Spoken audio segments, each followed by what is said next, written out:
mati lampu lagi. Rio, Iya, Ma. ada pemadaman listrik bergilir. Mama baru dapat kabar dari grup RT. Kamu tolong ke warung dulu ya buat beli lilin. Soalnya lilin kita tinggal sedikit. Ini uangnya. Baik, Ma.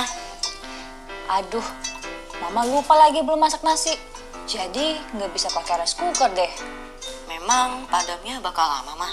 Belum tahu juga sih. Semoga gak lama. Ya udah, kamu buruan ya ke warung. Mama mau lanjut ke belakang dulu. Iya, Ma. Hai teman-teman. Lihat, listrik di rumah sedang mati. Tapi hal ini tentu tidak menghalangi kita untuk belajar. Justru kita akan belajar banyak hal dari ini. Kita akan belajar untuk membuat penerangan sederhana, lalu menyimpulkan isi bacaan berita, serta mengidentifikasi kalimat utama dalam paragrafnya. Selain itu, kita juga akan belajar membedakan fakta dan opini. Melakukan operasi hitung yang melibatkan berbagai bentuk pecahan, mencari rata-rata dari data yang diberikan, belajar data dalam bentuk diagram lingkaran, serta menentukan dan membandingkan bahan bakar yang digunakan oleh berbagai macam alat transportasi. Nah, menarik bukan? Makanya, siapkan alat tulismu dan jangan lupa berdoa agar kegiatan kita hari ini dapat bermanfaat bagi kalian semua. Oh iya, aku ke warung dulu ya teman-teman.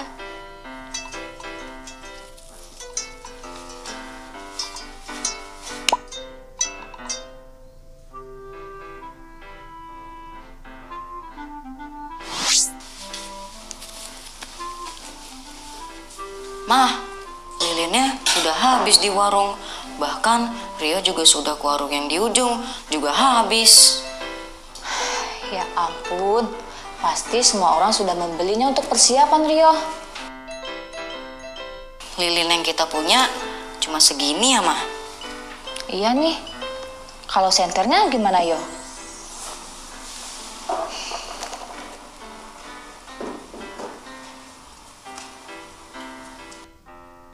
Redup, Mah. Sepertinya baterainya mau habis. Waduh, malam ini berarti kita gelap-gelapan dong.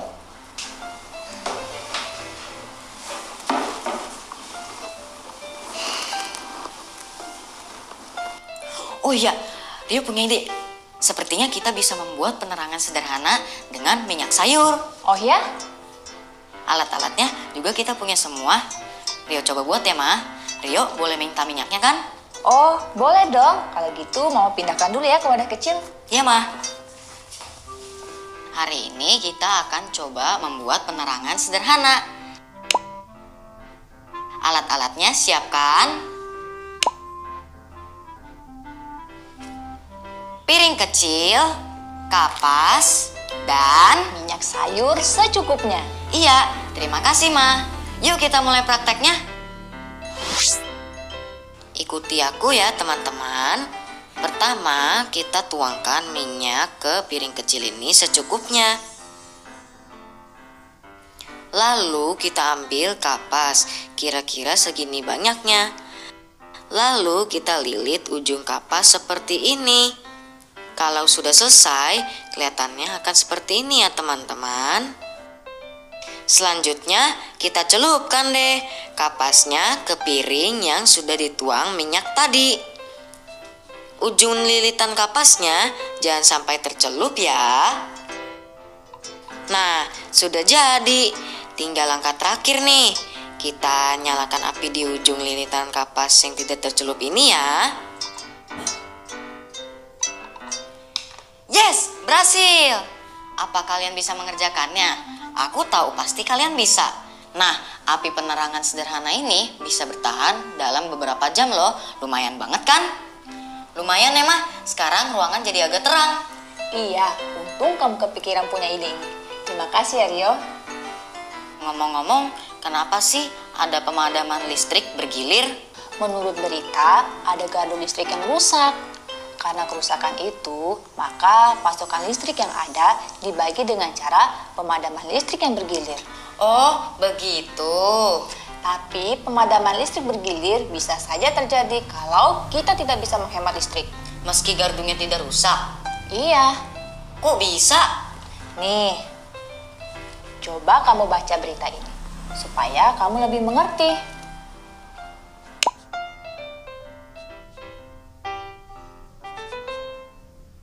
Indonesia terancam krisis energi. Pertumbuhan konsumsi energi terus naik seiring pertumbuhan penduduk. Sayangnya, cadangan energi Indonesia semakin menurun. Bukan hanya minyak, gas, dan batu bara juga mengalami penurunan. Begitu paparan yang disampaikan oleh ekonom senior Faisal Basri di sebuah jumpa pers tanggal 29 Agustus 2020. Indonesia mengalami ancaman kelangkaan energi untuk listrik karena saat ini konsumsi sudah lebih besar dari produksi. Bali diperkirakan krisis listrik pada tahun 2021 dan akan tergantung pasokan listrik dari Jawa. Oleh karena itu, PLN perlu memantapkan rencana energi baru terbarukan (EBT) karena walaupun volumenya kecil, Bali juga memiliki potensi energi surya, energi panas bumi, dan energi angin. Artinya, Indonesia memiliki potensi sumber energi terbarukan yang cukup besar. Dan energi ini pun sangat ramah lingkungan. Ya ampun, bisa-bisa Indonesia gelap gulita dong kalau nggak ada listrik. Mengkhawatirkan memang. Nah, dari berita tadi, apa yang bisa kamu simpulkan? Apa ya? Misalnya, Indonesia akan mengalami krisis energi listrik jika titik-titik. Oh, Rio tahu mah. Coba, betul nggak ya?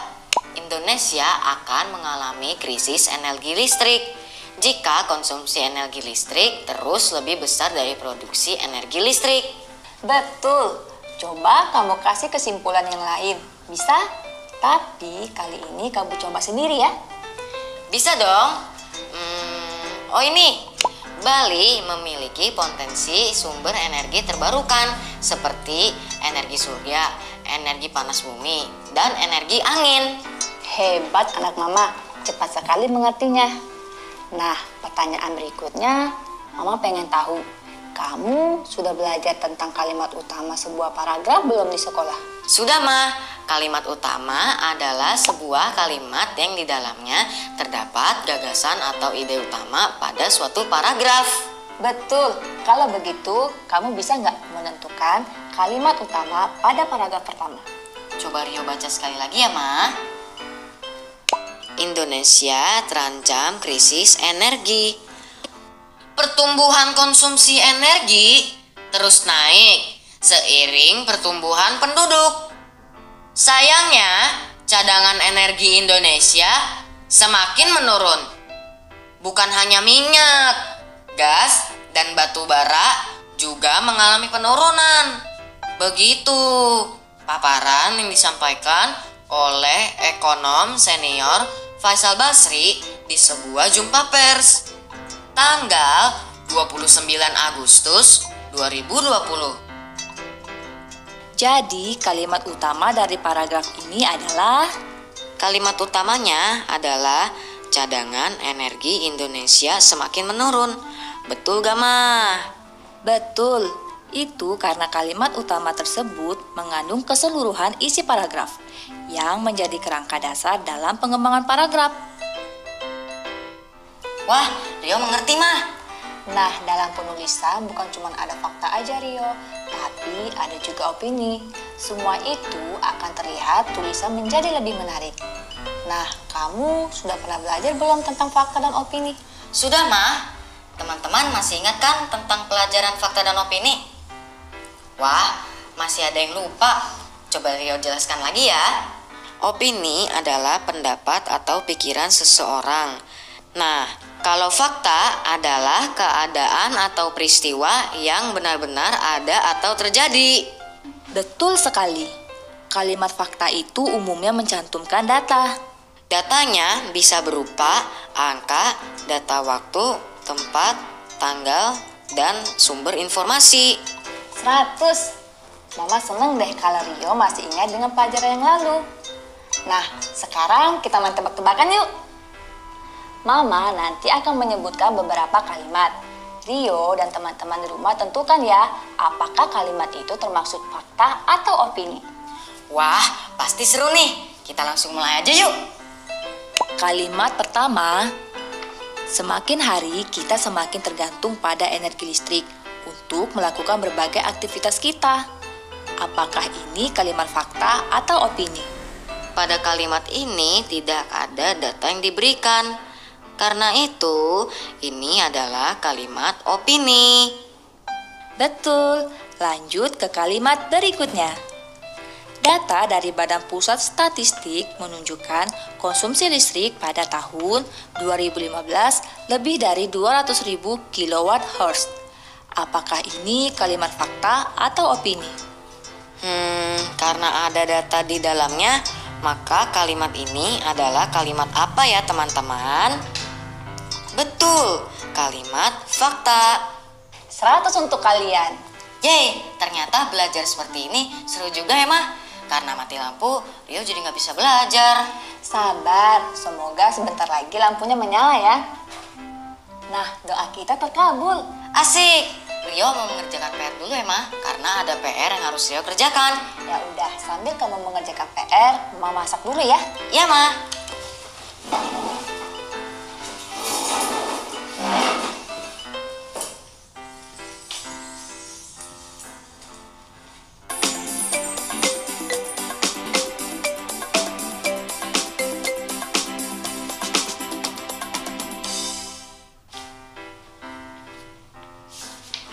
Saatnya mengerjakan PR deh. Teman-teman, hari ini aku akan mengerjakan PR matematika. Oh iya, dan jangan lupa siapkan alat tulismu untuk coret-coretan. Mau mengerjakan PR apa, Rio? Matematika, Mah. Mama temenin ya. Boleh, sekarang aku mau mengerjakan soal yang pertama. Rio bacakan ya, Mah. Bensin merupakan salah satu produk minyak bumi yang merupakan salah satu jenis bahan bakar fosil. Setiap hari, bensin banyak digunakan demi membantu aktivitas sehari-hari. Tabel ini menunjukkan konsumsi minyak bumi rakyat Indonesia selama seminggu. Ingat ya, tiap bilangan ini menyatakan juta barel. Lalu, berapa banyak minyak bumi yang dikonsumsi rakyat Indonesia dalam sehari? Gimana ya cara ngerjainnya? Begini Rio, data ini menunjukkan penggunaan selama 7 hari. Maka untuk mengetahui banyaknya minyak bumi yang dikonsumsi dalam sehari, kamu harus melakukan apa? Menentukan rata-rata ya, Mah? Betul sekali, kamu harus menentukan rata-ratanya. Nah, untuk menghitung operasi campuran yang melibatkan pecahan dan desimal, kamu harus mengubahnya ke desimal semua atau pecahan semua. Biar mudah, Rio mau mengubah ke pecahan desimal aja, Mah. Maka 0,9 ditambah 6/5 ditambah 2,3 ditambah 0,5 ditambah 1/4 ditambah 0,87 tambah 1,38 dibagi dengan jumlah hari pada data yaitu 7 hari. Kalau Rio ubah ke desimal, semua menjadi 0,9 ditambah 1,2 ditambah 2,3 ditambah 0,5 ditambah 1,25 ditambah 0,87 ditambah 1,38 lalu dibagi 7. Hasilnya yaitu 6,1 dibagi 7 sama dengan 0,87. Betul gak, Ma? Betul, berarti konsumsinya per hari 0,87 apa nih Rio? Oh iya, 0,87 juta barel. Jangan lupa satuannya ya, biar informasinya lengkap. Oh iya, Rio lupa. Ternyata kalau mengerti jadi nggak terlalu sulit ya, Ma?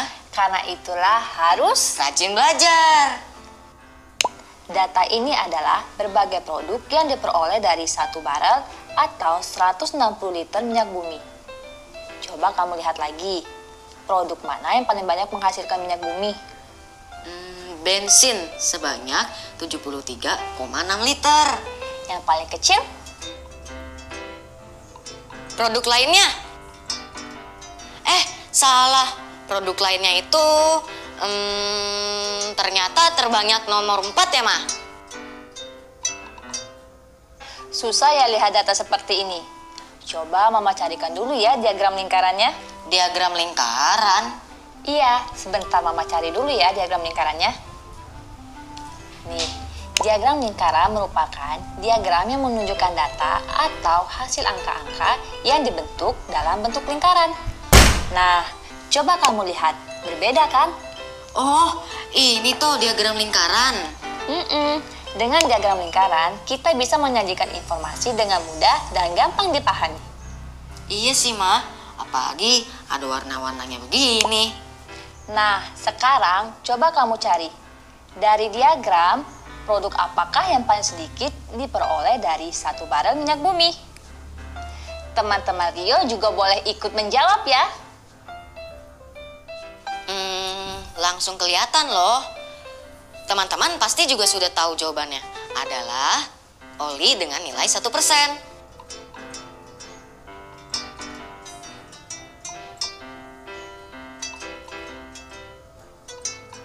Lalu, produk apakah yang paling banyak kedua yang diperoleh dari 1 barel minyak bumi? Aku sudah tahu. Jawabannya kita jawab bersama-sama ya teman-teman. 1, 2, 3. Jawabannya adalah diesel sebesar 26%. Betul! Ternyata mudah banget membaca data dengan diagram lingkaran ya. Dan minyak bumi itu penting banget ya, Mah, untuk kehidupan kita sehari-hari. Iya. Nah, Mama mau tahu, menurut Rio, kalau untuk kita, penggunaan hasil minyak bumi paling banyak itu untuk apa? Transportasi lah, Ma, buat mobil kan? Betul, kalau begitu kita berhitung yuk. Berapa banyak bahan bakar yang digunakan dalam berkendara? Erna pergi bekerja menggunakan sepeda motor setiap hari. Jarak dari rumah ke tempat kerjanya adalah 40 km. Setiap hari, Erna mencatat bahwa ia menghabiskan 1 liter bensin untuk sekali perjalanan.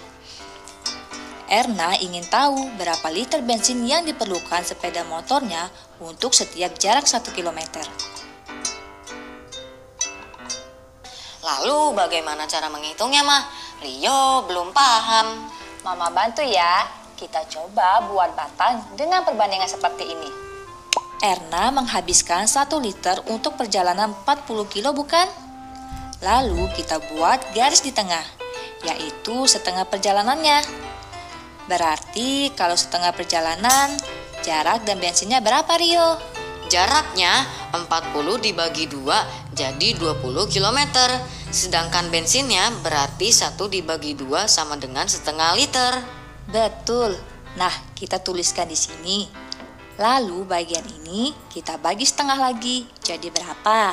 Jaraknya 10 km dan bensinnya 0,25 liter. Nah, sudah mudah untuk dibagi. Jadi, untuk jarak 1 km, berapa bensin yang dibutuhkan? Berarti harus membagi bensin terpakai yaitu 0,25 liter dengan jarak yaitu 10 km. Jadi 0,25 liter dibagi dengan 10 sama dengan 0,025 liter. Betul sekali.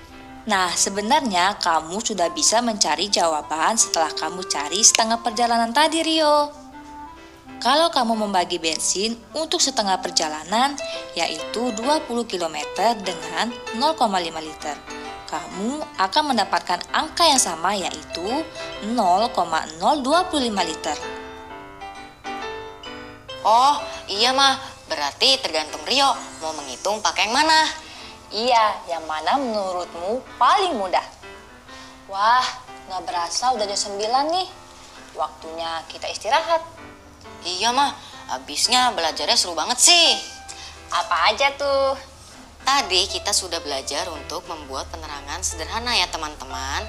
Lalu menyimpulkan isi bacaan, menuliskan kalimat utama dari paragrafnya. Selain itu, kita juga sudah mengingat kembali kalimat fakta dan opini. Selanjutnya, kita melakukan operasi hitung yang melibatkan berbagai bentuk pecahan. Mencari rata-rata dari data, mengenal bentuk diagram lingkaran, lalu menentukan dan membandingkan penggunaan bahan bakar dari berbagai jenis transportasi. Wah, hebat! Meskipun Rio dan teman-teman sudah banyak belajar, pelajarannya jangan lupa diulang terus ya. Supaya apa? Enggak lupa. Betul itu. Kalau begitu, sekarang kita pamit dulu ya teman-teman. Sampai jumpa lagi. Dan jangan lupa jaga kesehatanmu ya. Terus hemat listrik di rumahmu juga. Betul itu. Yuk mah, Rio bantuin matiin lampunya. Supaya Hemat listrik. Yuk. Yuk.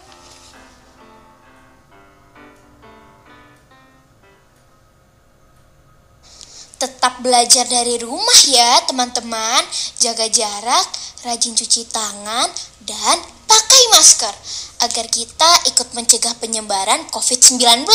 Sampai jumpa.